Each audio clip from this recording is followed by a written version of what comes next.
नमस्ते दोस्तों। जैसे कि हमने पिछले भागों में सुना, प्रतापगढ़ पर नवंबर 1659 में अफजल खान वध के पश्चात शिवाजी राजे आगे बढ़े पन्हाड़गढ़ तक, परंतु वहां 4 महीने घेरे में फंसे थे। फिर वहां से विशालगढ़ पहुंचे। उधर राजगढ़ पर माँ जिजाऊ साहब और अन्य आप्तजन आतुर नजरों से शिवाजी राजे की प्रतीक्षा कर रहे थे। लगभग 1 वर्ष इनकी आपस में भेंट ही नहीं हुई थी। अफजल खान वध जैसा दिव्य पराक्रम और पन्हाड़गढ़ से छूटने का, मृत्यु की गुफा से सुरक्षित बाहर आने का साहस करने के पश्चात शिवाजी राजे राजगढ़ पर जिजाऊ साहब से मिले। उस अद्भुत हृदय स्पर्शी भेंट का वर्णन कैसे करें, शब्दों में नहीं बता सकती। माँ बेटे की आनंदमयी भेंट के पश्चात शिवाजी राजे ने अपनी उदारता का परिचय दिया। एक अनोखा दरबार भरा, जखमनामा का दरबार।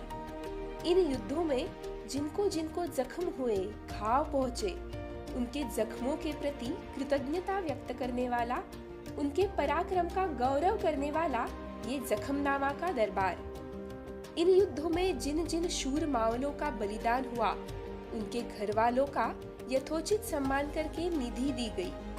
विधवा माँ बहनों के लिए वर्षासन लगाए गए। सारे शूरवीरों को महाराज ने स्वयं अपने हाथों से पुरस्कृत किया।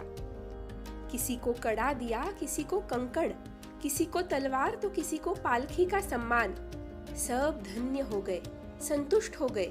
स्वराज के प्रति निष्ठावान रहने का योग्य फल सबको मिल गया। सारे कहने लगे, राजा हो तो ऐसा। परंतु एक व्यक्ति था जो इन घटनाओं के पश्चात भयभीत हो गया था। जावली के जंगलों में छुप छुप कर जी रहा था। हाँ, क्योंकि उसकी किसी को मुंह दिखाने की हिम्मत ही नहीं थी। वो था खंडोजी खोपड़े, स्वराज से गद्दारी करके अफजल खान को शामिल होने वाला दगाबाज। परंतु अब खंडोजी को समझ नहीं रहा था कि अब सम्मान का जीवन कैसे प्राप्त करे। और खंडोजी को एक उपाय सूझा। अपने जमाई हैबतराव शिळमकर, जो महाराज के निष्ठावान थे, उनको महाराज से अभय याचना करने की विनती खंडोजी ने की। दगाबाज को माफी देने की बात, वो भी शिवाजी राजे से। हैबतराव शिळमकर की तो हिम्मत ही नहीं हुई। परंतु ससुर जी थे, संबंध ही ऐसा था कि ना नहीं कह सकते थे। और उन्हें अत्यंत योग्य व्यक्ति का नाम सूझा, कान्होजी नाईक। शिवाजी राजे कान्होजी काका को पिता समान मानते हैं। उनसे बात करके देखते हैं। कान्होजी भी यह प्रस्ताव सुनकर संकट में पड़ गए। परंतु हैबतराव के ससुर जी और जावली के हमारे इतने वर्षों के पड़ोसी इस नाते बड़ी हिम्मत जुटाकर कान्होजी शिवाजी राजे से बात करने गए। यह बात सुनकर शिवाजी राजे क्रोधित हो उठे। कान्होजी को यह अंदाजा था ही, परंतु उन्होंने फिर से हाथ जोड़कर विनती की, महाराज, खंडोजी का अपराध हमारा अपराध समझिए, उसके प्राण बचाइए। कान्होजी ने ऐसी रदबदली की, महाराज ने सोचा कान्होजी को नाराज करना उचित नहीं। अफजल खान आक्रमण के समय कान्होजी ने स्वराज के लिए अपने वतन पर, घर परिवार पर पानी छोड़ दिया था। सारे देशमुख वतनदारों को एकत्रित किया था। उस कठिन प्रसंग में कितना आधार था उनका। शिवाजी राजे बोले, नाईक, आपके शब्द के खातिर हम खंडोजी को प्राणों का अभय देते हैं। कान्होजी खुश हुए। खंडोजी भी अब हर दिन राजगढ़ पर शिवाजी राजे को मुजरा करने कान्होजी के साथ आने लगे। वैसा रिवाज ही था। परंतु एक दिन कान्होजी किसी काम से बाहर गए थे। खंडोजी अकेले ही राजगढ़ पर गए। खंडोजी महाराज के आगे आए, उनकी नजरें मिली और शिवाजी राजे गरज कर बोले, पकड़ो इस दगाबाज को। तुरंत सैनिकों ने खंडोजी को कैद किया। शिवाजी राजे ने रुद्र अवतार धारण कर लिया था। इस गद्दार का दाहिना हाथ और बायां पैर कलम करो।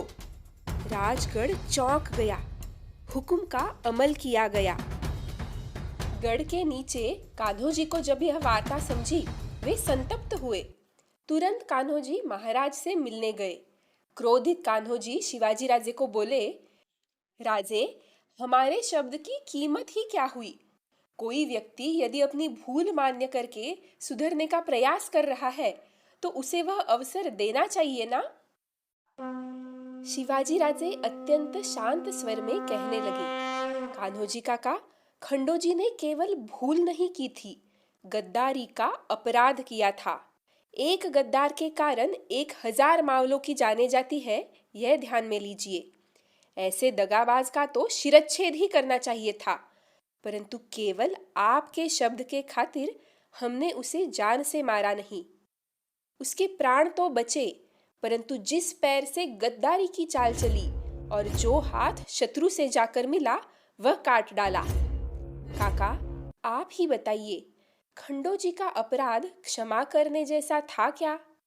अपना स्वराज अभी अभी फल फूल रहा है। इसी अवस्था में यदि लोगों को ऐसे लगने लगा कि स्वराज में भ्रष्टाचार, गद्दारी की तो भी चलता है, बस बड़े लोगों से पहचान चाहिए, माफी मिल जाती है।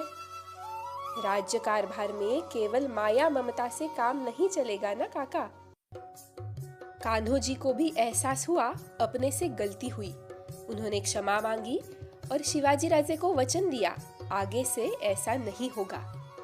ऐसे थे हमारे शिवाजी महाराज, आचारशील, विचारशील, भावनाओं के कोलाहल में विवेक बुद्धि से निर्णय लेने वाले, प्रजा का पुत्रवत पालन करने वाले और अपराधियों को योग्य दंड करने वाले शिवाजी महाराज। धन्यवाद।